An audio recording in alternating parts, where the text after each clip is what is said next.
Some people just can't stop making stuff. Bami Adelayo is one of those people. Welcome to our second interview of Bami on Third Song In with Chris Derrickson and Tom Pollicher.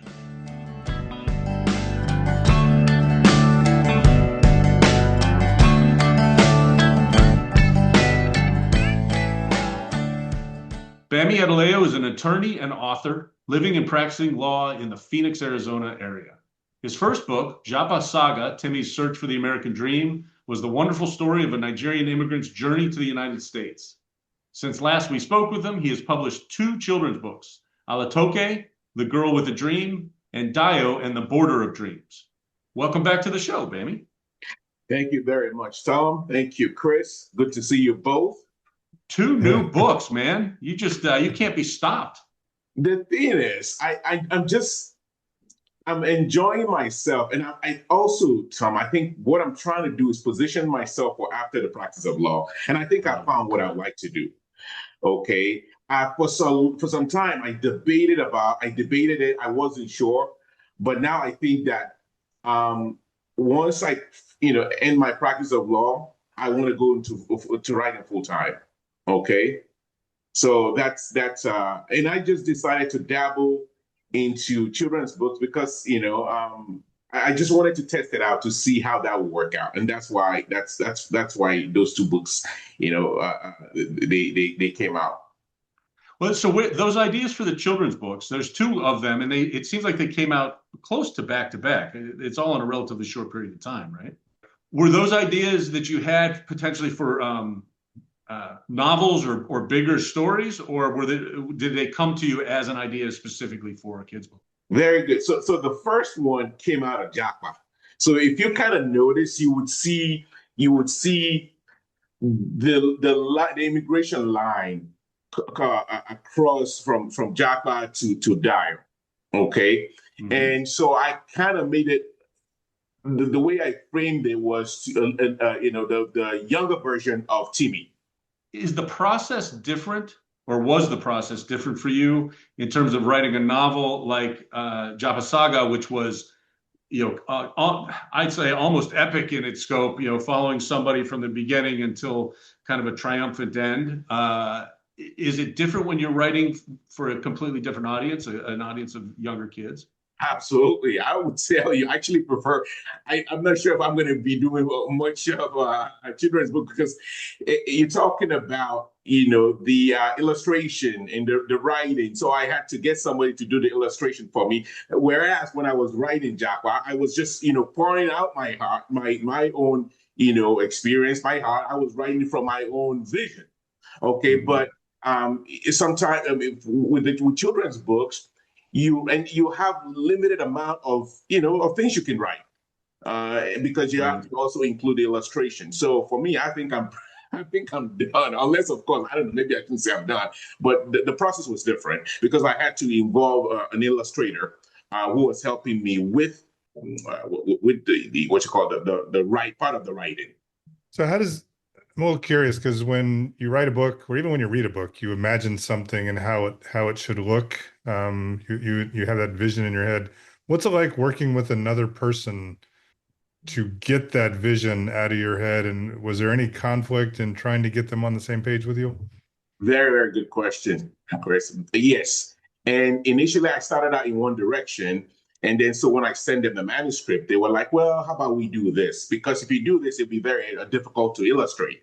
And so, yeah, there was a conflict. But again, I keep comparing it to the first one because when I wrote the first one, it was just me, except that I would send it to my editors. I would say, well, this word's too wordy. How about we rephrase it, we reframe it compared to this one. So, yes, there was a little bit of I don't want to say conflict, but, the kind of give and take compared to when you're doing something on your own.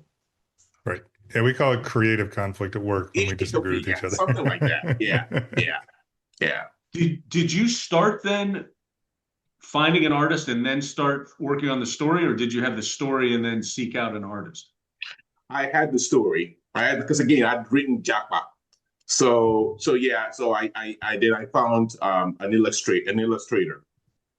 And how did you find that person? How did you find someone to put your words into art? Through my editor. Oh, So I good. told them, yes, through my editor, I told them that I wanted to write a children's book, and then I wanted it to mirror, Jackpot. And they were like, well, Jackpot is almost 400 the pages. It's impossible because you're talking about children's book. You have to make it smaller.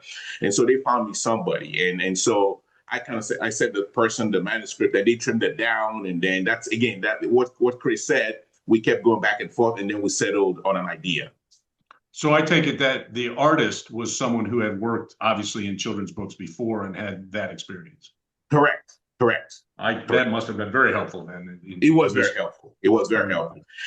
And so for the second one, which I'm just, I want to make the reason I want to compare is the second one, because that one was based mostly in Nigeria. And part of it is actually my mother's story. I'm talking about the second children's book. Because growing up, my mother, I remember her telling me that her father didn't really think that children should go to school. Oh, I'm sorry, girls. I'm sorry, I'm not children. I got Girls, you. Right. girls should go to school because back then they didn't think that it would only the attention was only placed on boys. Okay, so but she wanted to go to school and she insisted she would go to school. And so that's where that idea came from. It was from my mother and I remember a long time ago growing up, she would tell me that, that story. So that's where the second one came from. And did you use the same artist for the second book as you did for the first? No. So what I did was I looked because I wanted somebody to be able to encapsulate what I wanted to present. And if you notice, the illustration on the second one is very, very different. That's why I asked. Yeah, that was a completely different style. It felt like. Completely different style. And I have to tell you, I like that one more because what I did was I went on Instagram actually, and I was looking for an African illustrator. And all the ones I found, they would. So I'd written, Alatoke was written for me by an Indian illustrator, and the same, the same manuscript, but the illustration was completely different. It was off. Oh, so that's interesting. it was, I just did not like it. And I said, you know what? I'm looking for somebody, from Nigeria who can really put my vision to work. And I found this guy, and I think I gave him, when I announced the book, I mentioned his name. His name is Komolafe. He's also from my part of Nigeria. So that he was able to understand what I was trying to portray. So that's how that was able to come out just the way I wanted it to come out. That's excellent. Have you gotten any feedback on the book? Have you talked to any kids or anything, parents that have had an opportunity to look at the book? No, yeah. So the only ones that I've talked to, so when the book first came out, some of my clients, I remember we were actually going to an immigration interview and I gave them the book. I just come out and I gave the kids, one of them was like 11. And then they said, well, we're going to read it. And I've not heard anything back, of course. Fingers crossed. Can't wait for that. Yes. Well, that's a good time to mention that you can find all three of your books pretty much anywhere you buy books online. I know they're on Amazon and Barnes & Noble. I saw a mention of a site called Lulu. Correct. And I'm not familiar with that. Is that another site that you can find the book to purchase? Correct. And they also publish it for me. So when last we talked, you did not have a writer's website yet. Have you remedied that situation for us? Yes, I have. Where can we find your writer's website so people can find your books as well as looking on Amazon and Barnes & Noble and Lulu? So it's Bami, that's my full name, right? So it's BAMIDELE. Gotcha. And the last name.com. And what we will do is we will put that link on our website on thirdsonginpodcast.com, as well as direct links to the Amazon and Barnes & Noble pages and Lulu pages that have your book. But all of those things will be on our website and, in fact, are on our website as you listen to this episode. Thank you. So, Bami, you had said after this experience with these two kids' books that maybe that wasn't the direction you were going to go going forward. So where do you see yourself going with your writing in the future? Wow, very good question. I'm actually working on a second one. I think by next year it should be ready. Excellent. Yeah, I'm working on a second one. I don't want to give it away yet, but yeah, it's let's just say it's not as rosy as it may be a little dark. Okay, so yeah, but I'm working on the second one, and the reason it's taking so long is because I've gotten so busy, as you can tell, with everything going on with immigration now. It's just been crazy, crazy, crazy. So what I did when I was writing the first one, Chris, I would come to office at times, maybe like 6 in the morning, try to, bang out a few chapters, but I've just not been able to do that with this one. So it's been a little, maybe because of my busy schedule, but that's why and then I'm also pacing myself. I'm pacing myself, so I want to say maybe sometime next year. And to also answer your question again, like I told Tom, I think I kind of see where I want to go eventually.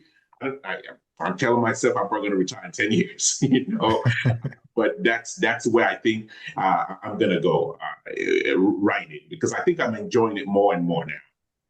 Interestingly, before you came on this morning, Chris and I were having a conversation about our own plans for retirement.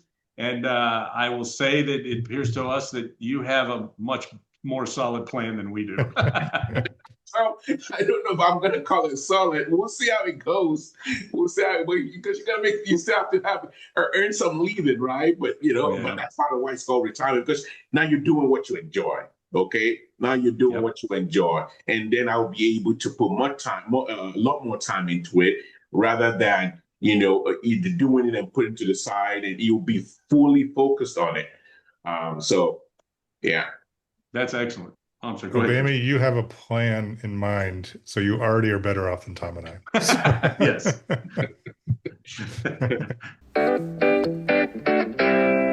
That is a pretty good segue, however, to one of the topics that I wanted to at least touch base on, which was your work as an immigration attorney in particular. We talked to you quite a bit about it on your first appearance, and we both had a pretty good feeling that you were pretty busy. You've confirmed that. What does that area of practice look like these days? Oh, very good question.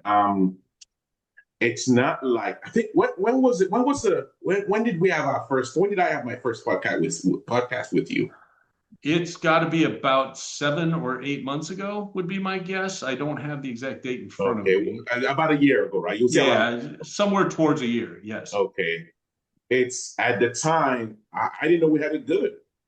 Yeah, that's a great way to put it. Yeah, when I say that, we took a lot of things for granted, but things are different now. In the sense, and I'm sure you've seen the news, people being picked up in the middle of the street. People are applying for benefits. They say, "Oh, do it the right way, do it the legal way." People are applying for benefits, and their countries are not on an immigration ban list. I have clients that have applied for green cards for 6, 7 months. They don't have work permits. They don't have their green cards. They don't have the interviews, and it's just it's different.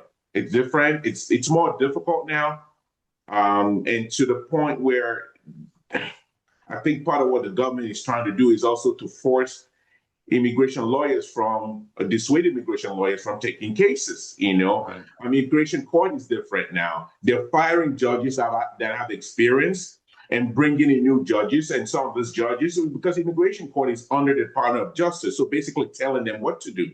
Okay, right. They call them deportation judges, what they call them now, not immigration judges. Okay, so to answer your question, it's not as pleasant, but because I enjoy it so much, I continue to do it. Plus, because I don't know anything else other than this. Yeah. But having said that, I don't want to be all doom and gloom. I still continue to help people. There's this funny funny story I want to tell you. I have a client.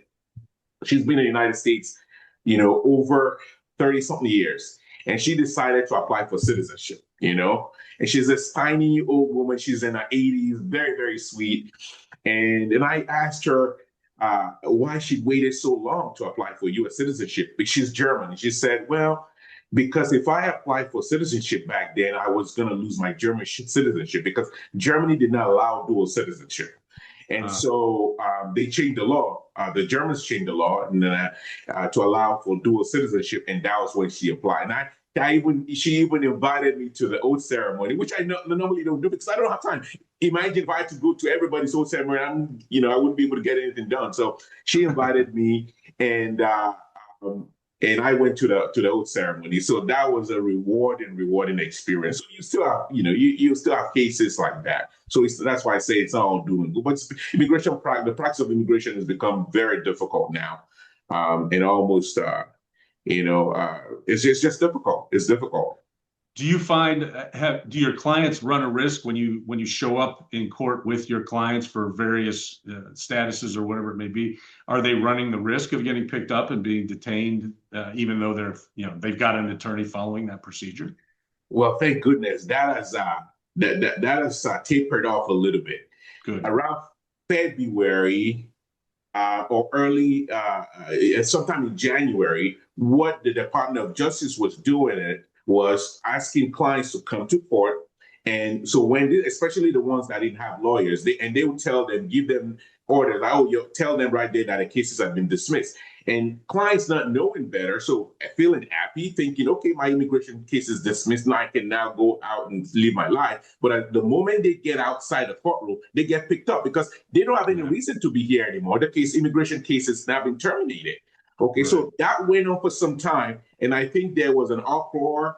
There were protests, and that kind of simmered down. And so, to answer your question, I still have clients when they know they're going to immigration court, they are worried, sick to death, thinking they could be picked up or detained. I had the immigration court yesterday, and I remember my client calling me, I want to say 2 or 3 times before court. Bami, are you sure I'm not going to be picked up? Are you sure? And I had to assure them. Part of being an immigration lawyer these days is being a counselor and also being almost a therapist. Yeah.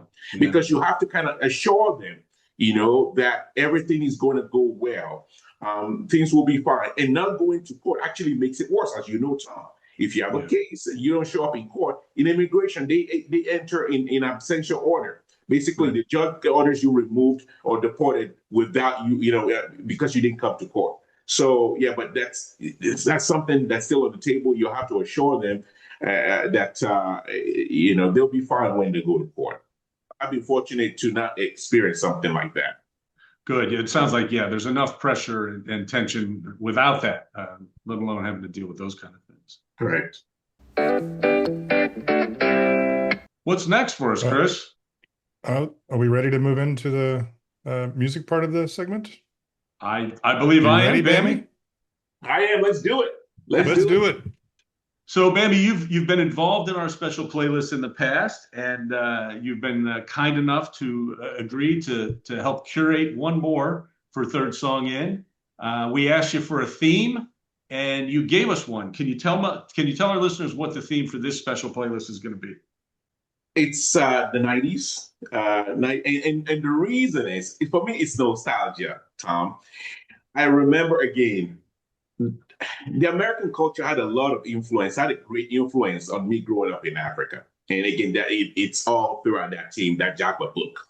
And I remember growing up watching some American music videos, okay, back in the 90s. And so that was when I would say I fell in love with American, music, American musicians, American music videos. So I would say the 90s. And also, for me, because I'm so old school, my kids play some music these days, and I just cannot relate. I have to go back. And I'm like, what in the world is that? What are you singing? What are they talking about? So I'm still kind of stuck on the 90s, Tom and Chris. So yeah, that's why I said let's do the 90s. Excellent. Well, as we always do, we're going to let you pick 4 of the songs on our 10-song playlist, and you have the honor of choosing the very first song for this one. So what do you got for us? I am picking Ebony and the Boys. I want somebody to love me for me. Very nice. Very nice. Yes, the 90s was solidly when Chris and I were roommates, pretty much from late 80s through mid 90s. So that is definitely a song we heard at many a party and on many a radio station. Chris, you next? Yep, I did. So I stuck with the 90s, and I tried to throw in more diverse aspects, especially diversity of the singers. Mm. So I almost used a quote today for a loft of wisdom from I think it was former Kansas governor, but the quote was, "A democracy thrives on diversity. Tyranny oppresses it." And um, in the 90s, you had grunge. You're coming out of hair metal, which is mostly largely white artists. So I tried to go with bands that helped me with expand my diversity in what I was listening to. And no one's going to be surprised. My first song is from King's X, lead singer. Doug Pinnick is one of my favorite. Hard to imagine that dude's in his 70s and he's still out there touring as a heavy metal singer. But I went with their song "It's Love," which is one of the more, their songs are generally pretty positive, except where they're a little bit more down on organized religion. But "It's Love" is a really harmonic, catchy song from King's X. So I went with that.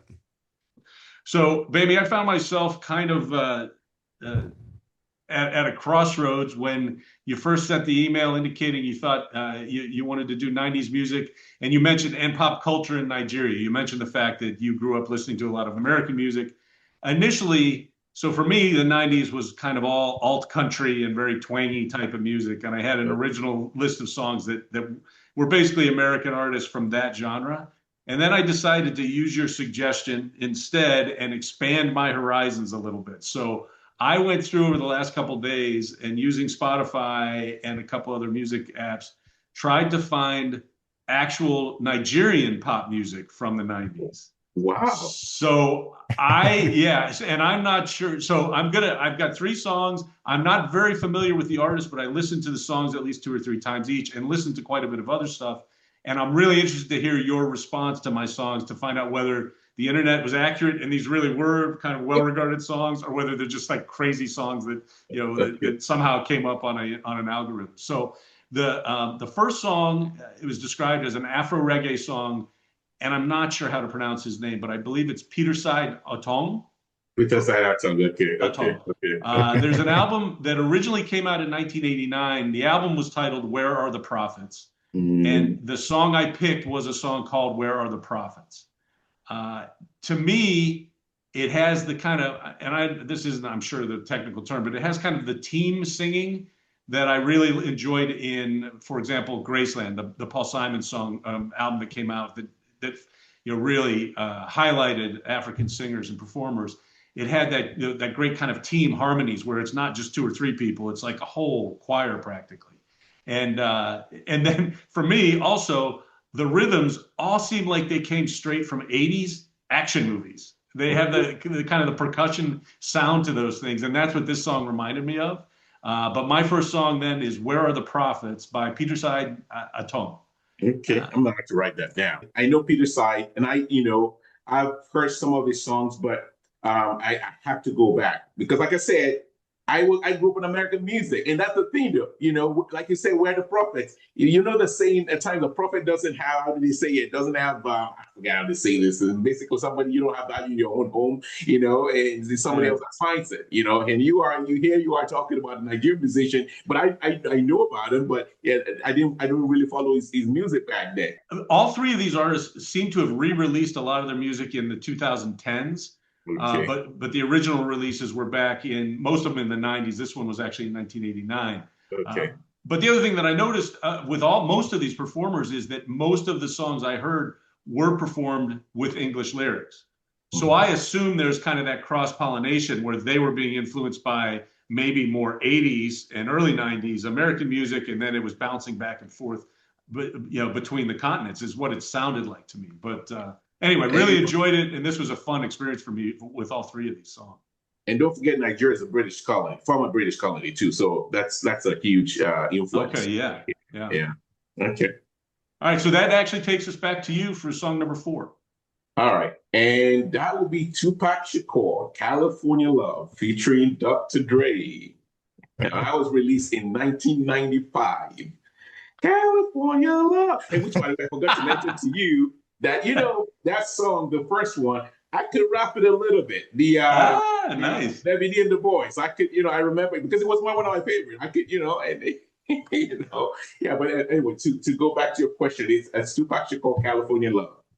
That's my daughter will be very happy to hear that. She's for some reason a giant Tupac fan, and I've heard a lot of Tupac Shakur in my house over the years for sure. A great choice. Only to possibly be outdone by your next choice, which I can't wait to get to. Um, all right. I went with Fishbone. Okay. One of my favorite bands to this day. In fact, they're on their 40th anniversary tour and they're coming Wow. to Chapel Hill next week. Sadly, I chose to go to a concert that's literally in the same building, but in a smaller, it's Arts Fishing Club, Tom, who I've Oh yeah, yeah, been wanting to see. yeah. But Fishbone changed me in so many ways. Their approach, just most of their songs are protest in nature, especially nowadays. One of my favorite songs is directed at our current regime, racist piece of shit. Great song. But I went with Everyday Oh, Sunshine. I'm sorry. I'm sorry. Chris, I like you, man. Yeah, you can go back. That one is on one of our season 1 playlists. Yes. Listen to that Sorry to song. It's interrupt. really I just had to say that. Sorry. no, that's okay. That song is really catchy. This one's a little more upbeat, not upbeat, but a little more positive. Everyday Sunshine is my choice for our playlist by Fishbone. One of the most there's underrated, even if they're somewhat popular, but they need to be more popular. They're to this day they're still putting out relevant and great music. Yeah, yeah. I can't believe it's been 40 years. Oh, I wow. know. I feel like I just heard the song Everyday Sunshine, I know. like last week. Check it out. I've written it down. Yeah, it's a great band. I think you'll get a kick out of them. Nice. My next choice for the playlist is a song called Rosie.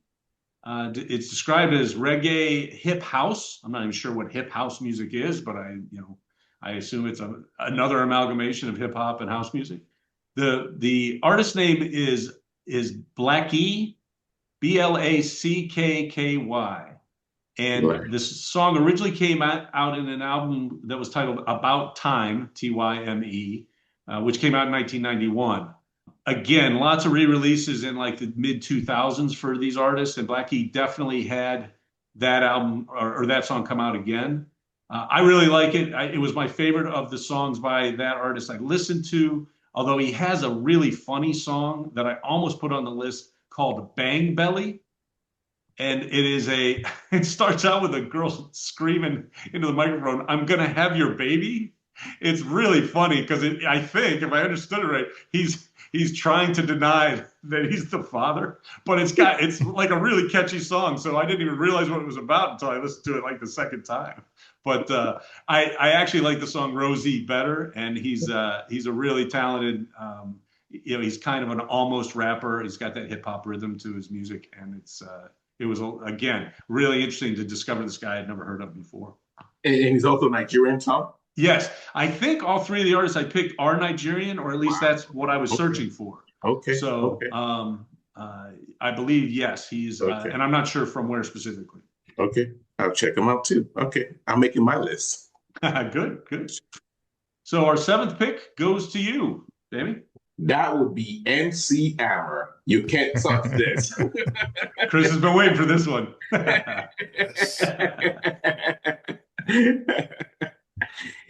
The greatest song ever. It's so catchy. To this day, it's an iconic song. Oh, absolutely. I did not know, again, growing up, I didn't know that that song came from another American song. I did not know that.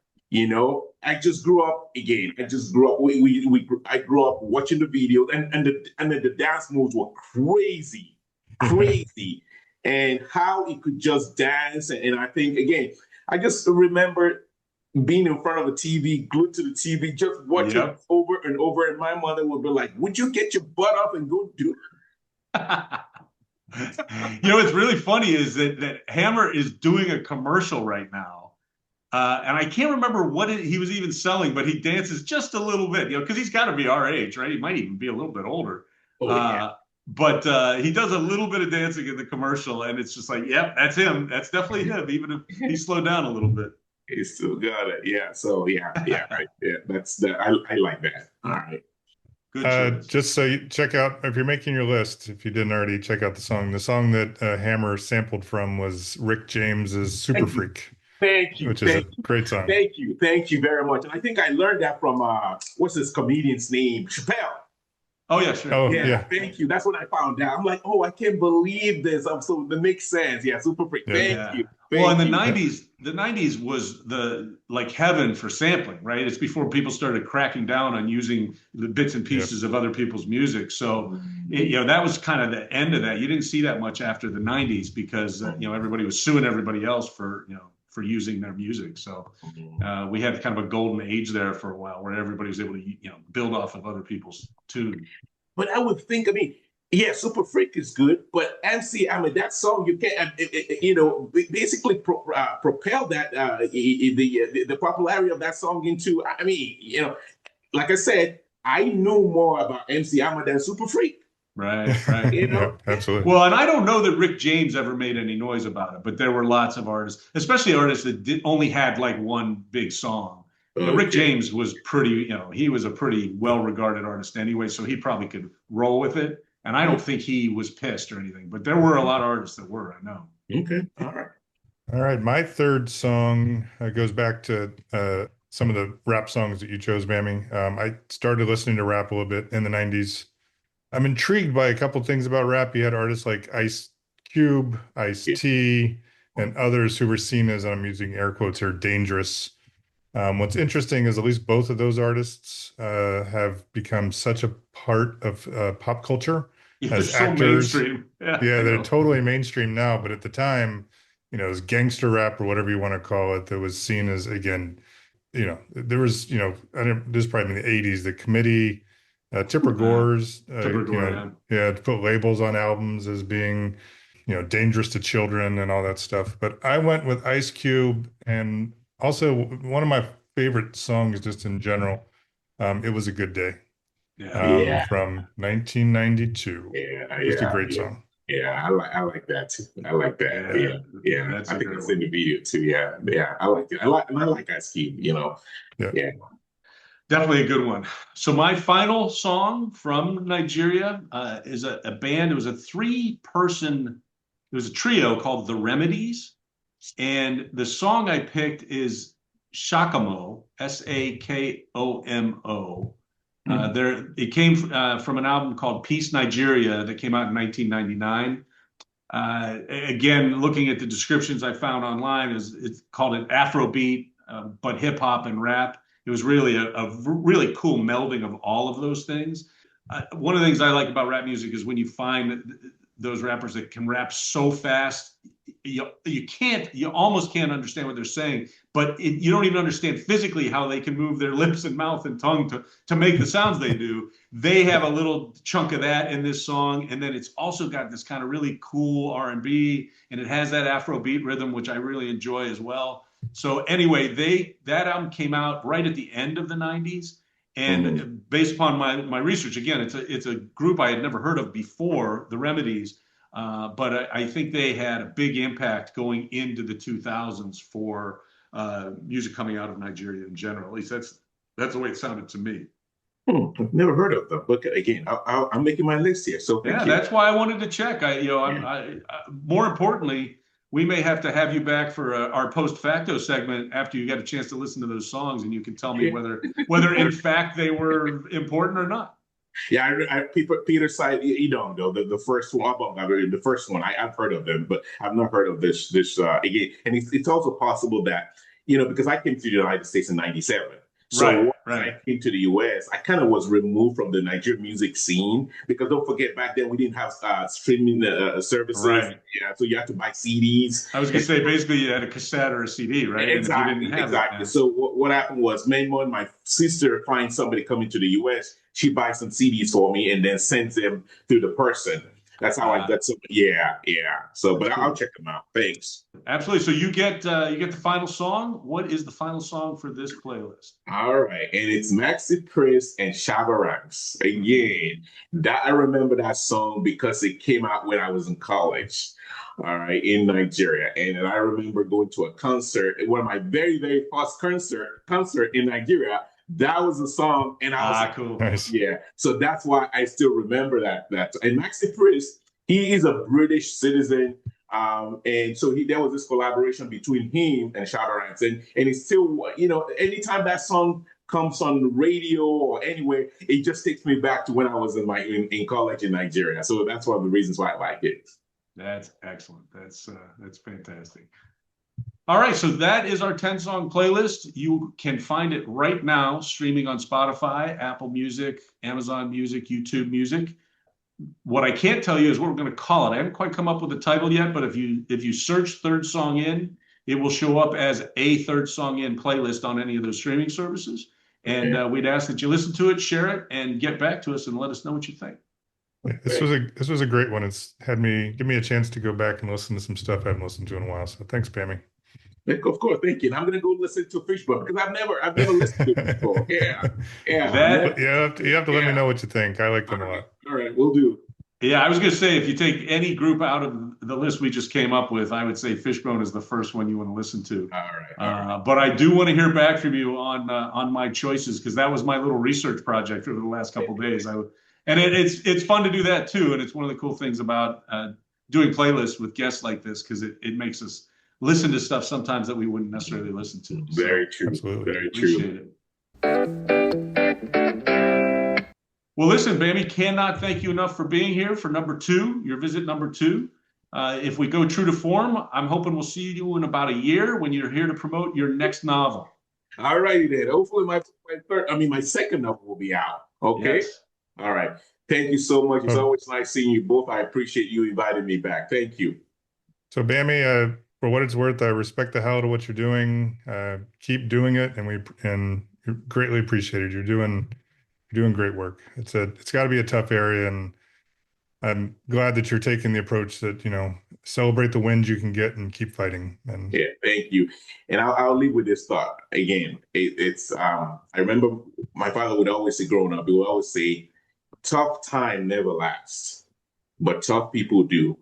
And Yes. and no matter what, this is just a passing time in this history. It's gonna come and people come and go. It's this time it's gonna go. It's gonna go. It's gonna go. So I'm looking forward to when we don't have to worry about something like this anymore. And I'm talking about Yes. in immigration and something's got to give. So for what it's worth. And even when that happens, we still want you to come back to the podcast. I'll be back. And I'll come give you some good news then. Okay. Yes, that'd be great. All right. Thank you so Thanks much. so much, Bammy. Yep. Have a good day. So now on to our segments. Our first segment is Loft of Wisdom. You better open up your eyes, babe, because fools do get wise. Chris, what's Loft Loft of- of Wisdom? What was Loft of Wisdom was what we had in college, where we'd scribble quotes on it with a Sharpie. What it is now is a list of quotes that we put on our website. So Tom and I will choose a quote, try to illuminate the theme of the episode, or just something we found funny or enlightening, something like that. Yeah, I'd say that's the Loft of Wisdom. So my quote for this week's Loft of Wisdom is in honor of our special guest, Bami Adelayo. I found a quote from a best-selling kids book called The Boy, the Mole, the Fox, and the Horse by Charlie Mackesy, I think is how you pronounce his name. Also turns out that there's an Oscar-winning short film. I had no idea that they made a film out of that book. I remember seeing the book in bookstores all over the place. Anyway, the horse character in the book, about midway through, says this: asking for help isn't giving up, it's refusing to give up. I thought that was a really good quote. I like it. That is Yeah. good. And it's from a kid's book, so I feel like it works. What quote do you have, Chris? Well, as I tend to do, I've made a last minute change. So I've decided I'm going to go with something from Harry Belafonte. Fantastic singer, actor, activist. Not saying that this definitely relates to the episode. It's just something that struck me. He has a really famous quote: "You can cage the singer, but not the song." And I Hmm. think the reason it resonates now is the only positive I'm seeing coming out of our current situation in the United States is a resurgence of protest music and people not afraid to sing out about the issues. And they must fear at some point for their own safety. But once the music's out there, it's there to inspire and embolden others. And I don't know, maybe Bammy just brings out the best in me. So I Yeah. wanted to do something that speaks to where I know he's in a really tough field these days, dealing with immigration law. A lot of pride in what he's putting. He's putting himself out there. So I thought this might be a somewhat fitting quote. Yeah, good one. I like it. It's not a quote I'm familiar with. It brings us to our staff picks. Just around the corner from you. What are staff picks, Tom? So staff picks are a chance for us to make a recommendation for something new, something coming out soon, sometimes something we just learned of, even though it may have been around for a while. I believe, however, in this case, we both have recommendations for very recent releases from different types of artists.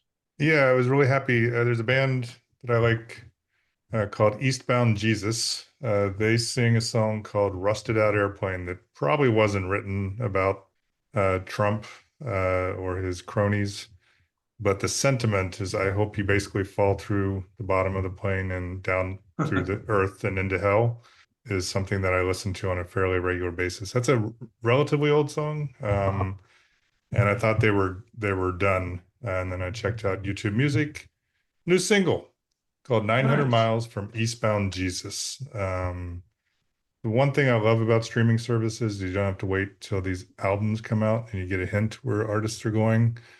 It's I like it. It's a really good song. I'd encourage you to check it out. 900 Miles from Eastbound Jesus.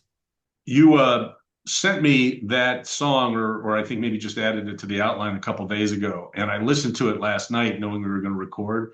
Love that song.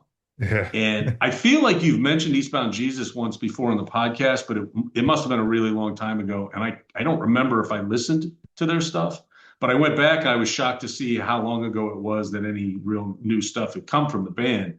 Yeah. Guy's got a great voice, really funny, really, just an interesting, uh, the lyrics are very interesting. I just really like this song. I listened to it 2 or 3 times last night, driving kind of back and forth on errands at the end of the day. That's a great staff pick.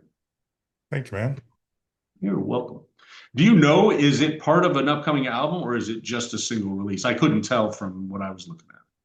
Yeah, I know I went and researched it. I actually picked this for the last episode and then I found something else, so I pushed it to this one. I think it is an upcoming album. I'll double check while you're giving me your staff pick. Yeah, I hope it is because the song itself was fantastic.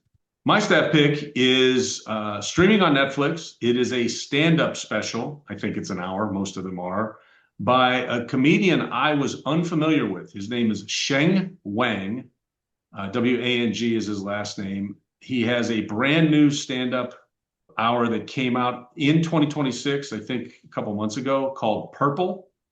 He is real. I believe he's Chinese. He says he's from Houston, but he's got a real laid back Southern California way of presenting himself and talking. He's just the most zen stand up I think I've ever heard. His material is really day to day, everyday stuff, but the way he presents it, I think he's just really sharp. I think he's really, really funny. I watched Purple and then immediately looked to see if he had any other specials on Netflix. He has one from, I think, 2022. Can't recall the name of it, but it's, again, if you search Sheng, Sheng, Wang, you'll find both of those specials. Purple is absolutely hilarious, and I thought it would be a great staff pick. It really lifted my spirits, to tell you the truth. Nice. I will check it out. You always check out my stuff. Maybe I should return the favor every once in a while. Yeah, maybe you should. Maybe. So every episode, Chris and I add a song apiece to our season-long playlist. This is our effort to kind of match the theme or the guest, or sometimes it's just a song we really felt like we wanted to get on a playlist. And this week, we each have our playlist picks. What do you got for us? I went back to an artist that I've chosen another song for. I think when we did the episode with Matthew Grimm, band out of Washington, D.C. called Desdemonas. Very unique sound. I'm listening to more and more of their stuff. They recently came through town, but they were an opening band and I was out of town. I'm really upset that I didn't get a chance to see them. But one of my favorite songs of theirs is called Fascist Discotheque. It's a great account of current political situation and all the frustrations around that, all built into a catchy, fun song. So I'm adding Fascist Discotheque by Desdemonas. Great. I remember you talking about that song. I still haven't listened to it though, so I'm going to check it out. Check it out. And you can count on me to check it out. So my song for the playlist is a 1990s hip hop song. It is a song from the US as opposed to from Nigeria, which were the songs I picked for our special playlist. But it made me, all the songs that Bami was selecting for our playlist made me think of Tribe Called Quest. I came to Tribe very late compared to most other people, but I love that band. And once I started listening to them, frankly, I never really stopped. They have a great song from, if not their first album, I think it is their first, but it might not be their very first release. It was called People's Instinctive Travels and the Paths of Rhythm. I actually didn't hear the song until after they released their greatest hits album. It was called The Anthology in 1999. But the original came out in 1990, and it is the song Bonita Applebum. I'm sure if you heard it, I don't know if you've listened to it recently, it's quirky, it's weird, and it just makes me laugh. And as you can see from my selections this week, I was trying to pick stuff that was a little uplifting, and that song makes me smile every single time. So that'll be the next song on our season 12 playlist. Nice. Once again, we want to thank Bami Adelayo for appearing on the podcast for the second time. You can find his new children's books, Alatoke, The Girl with a Dream, and Deo and the Border of Dreams, along with Japa Saga, wherever you buy your books online, including Amazon, Barnes & Noble, and Lulu. You can also find the website for Bami's law offices in Phoenix, Arizona at adelayolaw.com. Third Song In is recorded in Chapel Hill, North Carolina, Joliet, Illinois, and Phoenix, Arizona. You can email us at thirdsongin@gmail.com. Send us your questions, your comments, suggestions for topics or future guests. You can also check out our website, thirdsonginpodcast.com. We have links to all the information we shared about Bami. We also have episode spotlights, little videos to highlight what we just covered, as well as links to our blogs, the episodes themselves, all kinds of stuff. Thirdsonginpodcast.com. Please follow us wherever you listen to your podcasts. We're on all the platforms. We'd like you to rate and review us. Give us all your motherfucking stars. Please share and download and tell people about Third Song In. We'd also ask you to check out our playlists on all the streaming services that you can find our podcast. They all have Third Song In somewhere in the title. We have guest playlists like we just did with Bami. We have season playlists as well. If you can't find them on Spotify, look for Tom's name, T. Polachek. And just like Tom said, he's not the only one that can say motherfucker, but motherfucking share those playlists. They're good. You can also look at our motherfucking social media. We have a Facebook page, Instagram, Blue Sky. Follow us there, please. Share those posts as well. We try to update you on the podcast and our blog, etc. But we also try to update appearances, websites, other things that are going on with all of our past and future guests.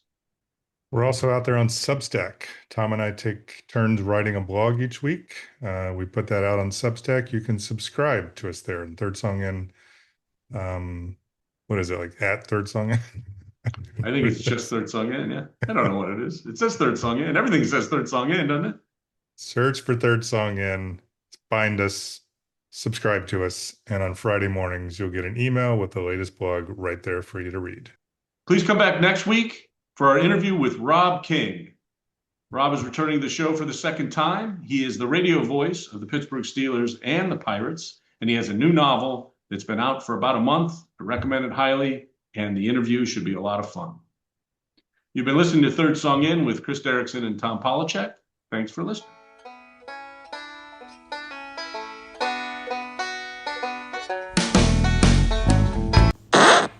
Third Song In is recorded in Chapel Hill, North Carolina, Joliet, Illinois, and wherever Bami is. Is it on there? It's on there. He's winging it. Oh, Phoenix, Arizona. Okay. Yeah, there you go. That's a good stinger. You son of a bitch. You always got to add that little fucking thing. That's just a cold open. Then you can be on the other side of it and go, welcome, Bami. I guess you're right. All right. Please tune in next week when I can't say the word when. That seems weird. That's a pretty easy one. Shit. Our next segment is... Ugh. Get out of here. You get to explain this one, bitch. All right. I'll explain it, bitch.